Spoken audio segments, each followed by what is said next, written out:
Hey everybody, Chuck Holton here with your quick update on the war in Ukraine for December 20th, 2024. Russia struck Kyiv overnight with a significant missile attack. They killed one person and injured nine, employing hypersonic Kinzhal missiles and Iskander KN-23 missiles. The assault resulted in extensive damage to residential buildings, showing that these were attacks on civilian targets, not military ones, which is par for the course for Russia.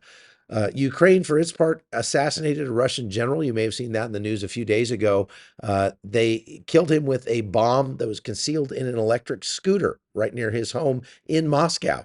And they caused quite a bit of consternation inside Russia for that strike because it shows that the SBU, or the Secret Service of Russia, of Ukraine, can strike anywhere inside Russia.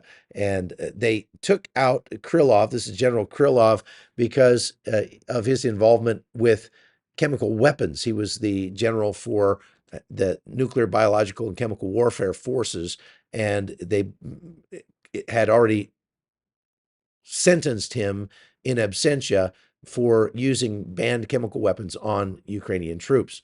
The Russians are making very small advances across the Eastern Front, especially in the area around Pokrovsk. They say they've moved to within 1.5 kilometers of the city. Pokrovsk is a key logistics hub, and that could disrupt Ukrainian supply lines if they're able to take that.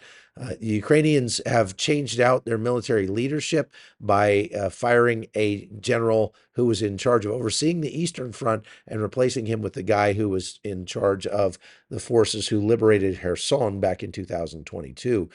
The Ukrainians have also introduced a new laser weapon they call the Trident, and that thing, it makes Ukraine one of very few countries that have an operational laser weapon. They say it can neutralize aerial threats like drones and aircraft from over a mile away.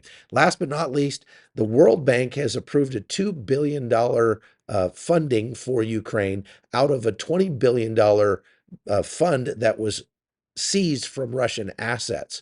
There's more than $300 billion that they could use to fund the war, and that should be good news to anybody who is against the United States funding the war. So that's what I've got for today. Thanks for watching.